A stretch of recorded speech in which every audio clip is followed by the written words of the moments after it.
Everyone, this is Jyoti here. आज की video में हम बात करेंगे अदानी एंटरप्राइजेज लिमिटेड के एफपीओ के बारे में। तो काफ़ी दिनों से ये बात न्यूज़ में थी कि अदानी एंटरप्राइजेज अपना एफपीओ लेके आने वाली है और अब फाइनली कंपनी ने इसकी डिटेल्स भी अनाउंस कर दी है। तो आज की वीडियो में हम इसी के बारे में डिटेल में बात करने वाले हैं। ये एफपीओ अब तक का इंडिया का सबसे बड़ा एफपीओ होने वाला है।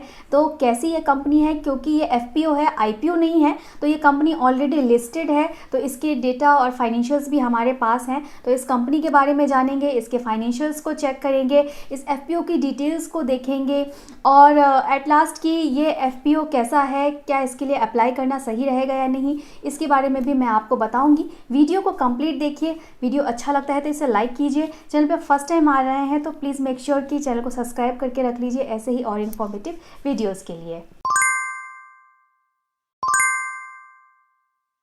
तो क्योंकि ये एक एफपीओ है, आईपीओ नहीं है, तो एफपीओ और आईपीओ में क्या डिफरेंस होता है? तो FPO means follow on public offer. तो जब कोई कंपनी एक्सचेंज पे ऑलरेडी लिस्टेड है लेकिन उसको और ज़्यादा फंड्स की ज़रूरत है, तो ऐसे कंडीशन में कंपनी अपने और ज़्यादा शेयर्स को इशू करके पब्लिक से फंड रेज करती है।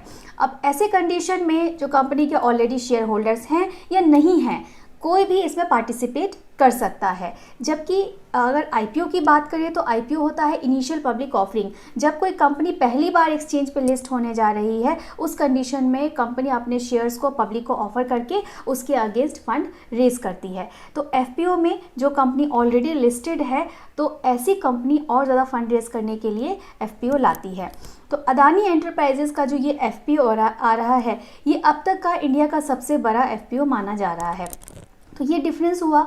अब देख लेते हैं कि अदानी एंटरप्राइजेस काम क्या करती है। कंपनी के बारे में हम अगर इन शॉर्ट में समझ लें तो ये कंपनी इनकॉर्पोरेट हुई थी 1993 में और ये अदानी ग्रुप की पेरेंट कंपनी है, जो अदानी ग्रुप की जितनी भी बिजनेसेस होती हैं उनके लिए एज ए इंक्यूबेटर काम करती है। तो अदानी ग्रुप के अंदर जितने भी कंपनीज अभी हम देखें, अगर Adani port, Adani gas, Adani green, Adani says, Adani transmission, तो अदानी विलमार, तो ये जितनी भी कंपनीज़ हैं, ये सभी जो कंपनीज़ हैं अदानी ग्रुप की, वो पहले अदानी एंटरप्राइजेस के अंदर थी। उसके बाद ये सभी कंपनीज सेपरेटली एक्सचेंज पे लिस्ट हो गई है। तो इन सभी कंपनीज़ के लिए अदानी एंटरप्राइजेस ने पहले एज ए इंक्यूबेटर काम किया था, लेकिन अब वो सब जो है इंडिविजुअल बेसिस पे एक्सचेंज पे लिस्टेड है। तो अदानी एंटरप्राइज का जो पोर्टफोलियो है वो काफ़ी एक्सपेंडेड है, काफ़ी जो इनका डाइवर्सिफाइड पोर्टफोलियो है। ये अदानी ग्रुप की जितनी भी कंपनीज हैं और अदानी ग्रुप की जो भी बिजनेसेस आते हैं उनके लिए इनिशियली एज ए इंक्यूबेटर काम करती है। तो ये हमने बिज़नेस के बारे में समझ लिया। और अभी भी अदानी ग्रुप के अंडर आप देखोगे तो बहुत सारा अदानी ग्रुप का जो बिज़नेस है वो काफ़ी एक्सपेंडेड है। अदानी ग्रीन के ऊपर मैं ऑलरेडी एक वीडियो बना चुकी हूँ, जो आप जाके चेक कर सकते हैं। अभी हमने कंपनी के बारे में समझ लिया। अब क्योंकि ये कंपनी ऑलरेडी एक्सचेंज पे लिस्टेड है तो हम इसके फाइनेंशियल्स को भी ज़रूर चेक कर लेते हैं। तो जैसा कि आप देख सकते हैं कि एक लार्ज कैप की कंपनी है जिसका मार्केट कैप 3,94,223 करोड़ का है। करेंटली ये स्टॉक 3,456 के आसपास ट्रेड कर रहा है और इसने अपना हाई बनाया था 4,190 पे और वहीं इसका लो गया था 1,529 पे। तो अगर 52 वीक्स हाई की बात करें तो ये अपने 52 वीक्स हाई पे के हिसाब से अभी जो ये स्टॉक है वो 17% तक करेक्ट हो चुका है। अब इसका अगर ROE और ROCE देखेंगे तो यहाँ पे हमें थोड़ा सा ये दिखता है कि दोनों ही 15% से कम है, जो एक इम्प्रेसिव फिगर नहीं है। 15% से अगर ज़्यादा होता है तो वो अच्छा माना जाता है। और दूसरा इसमें नेगेटिव पॉइंट हमें दिख रहा है डेट का। कंपनी के पास बहुत ज़्यादा डेट है, 41,000 करोड़ से भी ज़्यादा का डेट है, तो ये एक नेगेटिव पॉइंट है। तो जब भी कंपनी फंड रेज करने वाली है तो उसका यूज़ कंपनी अपने डेट को कम करने के लिए भी करेगी। अब हम अगर कंपनी के रेवेन्यू की बात करें तो लास्ट 2-3 ईयर्स में कंपनी का रेवेन्यू भी ग्रोइंग है, कंपनी के असेट में भी ग्रोथ देखने को मिल रहा है। लेकिन अगर इसके प्रॉफिट आफ्टर टैक्स को देखें तो मार्च 20 से मार्च 21 तक इसमें ग्रोथ देखने को मिला है, इसका प्रॉफिट आफ्टर टैक्स बढ़ा है। लेकिन अगर मार्च 21 से मार्च 22 तक का अगर हम देखें डेटा तो इनका जो प्रॉफिट आफ्टर टैक्स है वो कम हो गया है। लेकिन वहीं उसके बाद अगर 6 महीने की बात करें, मार्च 22 से सितंबर 22 तक इसमें एक बहुत अच्छा जंप देखने को मिला है इन 6 मंथ्स में। तो कंपनी का जो प्रॉफिट है वो कम हुआ था, लेकिन फिर कंपनी ने पिकअप कर लिया है। तो इनके जो डेटाज हैं, जो इनका प्रॉफिट वगैरह है, हमें काफ़ी अच्छा दिखता है। जो निगेटिव पॉइंट है वो है इसका डेट जो बहुत ज़्यादा है। तो ये हमने इसके फाइनेंशियल्स की बात की। अगर अब हम इसके रिटर्न्स की बात करें कि अब तक इसने अपने शेयर होल्डर्स को कैसा रिटर्न बना के दिखाया है, तो लास्ट 6 मंथ्स ने इसने अपने इन्वेस्टर्स को 50% से ज़्यादा का रिटर्न दिया है। वहीं लास्ट 1 ईयर में इसने 94% से ज़्यादा का रिटर्न बना के दिया है अपने इन्वेस्टर्स को। अब हम देख लेते हैं कि कंपनी का ऑब्जेक्टिव क्या है इस आईपीओ लाने के पीछे।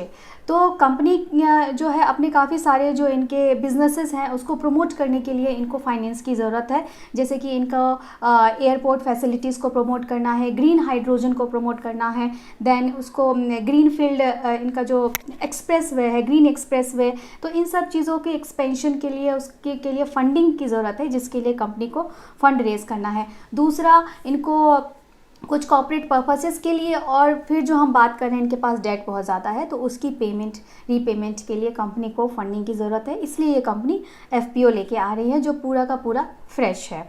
तो ये हमने इसकी डिटेल्स की बात कर ली। अब हम इस एफपीओ की डिटेल्स के बारे में बात करेंगे कि एफपीओ की जो डिटेल्स हैं, डेट्स हैं, वो किस तरीके की हैं। लेकिन उससे पहले मैं आपको अपने कुछ सर्विसेज बताना चाहूँगी कि पुणे में हमारी शेयर मार्केट की क्लासेस चलती हैं, ऑनलाइन ऑफलाइन दोनों ही अवेलेबल हैं। अगर आप इंटरेस्टेड हैं तो हमारा वेबसाइट चेक कर सकते हैं, उसकी डिटेल्स आपको हमारे डिस्क्रिप्शन बॉक्स में मिल जाएंगी। दूसरा, आप टेलीग्राम चैनल पे हमसे फ्री ऑफ कॉस्ट जुड़ सकते हैं। एंड देन अगर आपको डीमैट अकाउंट खुलाना है या आपको फाइनेंशियल वर्ल्ड में किसी भी तरीके की आपको फैसिलिटी चाहिए तो आप हमें कांटेक्ट कर सकते हैं। हमारी कांटेक्ट डिटेल्स, वेबसाइट की डिटेल्स सब आपको हमारे वेबसाइट पे मिल जाएंगी, हमारे डिस्क्रिप्शन बॉक्स में मिल जाएंगी।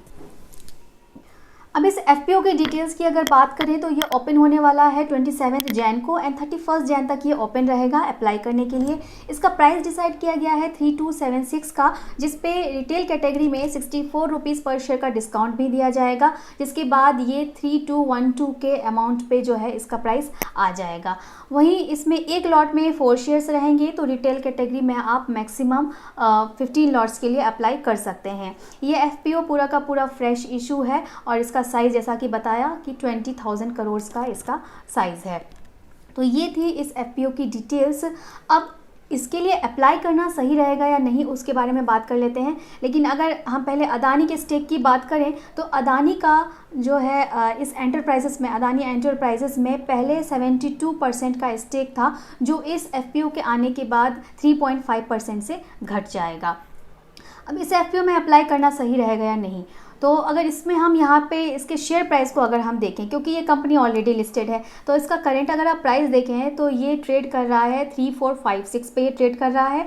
और अभी जैसा कि हमने देखा कि ये एफपीओ जो आ रहा है तो रिटेल कैटेगरी में आफ्टर डिस्काउंट ये मिल रहा है आपको 3212 पे, तो यहाँ पे आपको दिख रहा है कि कम प्राइस में यह आपको अवेलेबल हो रहा है। तो ये बहुत ही बढ़िया कंपनी है, आगे बहुत ज़्यादा ग्रोथ है। जैसा कि हमने देखा है कि कितनी बड़ी बड़ी बिजनेसेस जो हैं अदानी एंटरप्राइजेस के अंदर आई हैं, उसके बाद वो इंडिविजुअली लिस्टेड हो गई हैं, तो इसको बहुत ज़्यादा है, इस कंपनी में ग्रोइंग है। तो ऑफकोर्स आप इस एफपीओ के लिए ज़रूर अप्लाई कर सकते हैं। ये एक बहुत अच्छा अपॉर्चुनिटी है कि आपको ये जो करंट मार्केट प्राइस है, ये प्राइस आगे ही जाने वाला है, उससे कम प्राइस पे अभी आपको ये एफपीओ मिल रहा है, तो आप ऑफकोर्स इसके लिए अप्लाई कर सकते हैं। तो होप करती हूँ कि आज का वीडियो आपको इन्फॉर्मेटिव लगा होगा। अगर लगा है तो एक लाइक ज़रूर करें और चैनल के साथ ऐसे ही बने रहें। Thank you.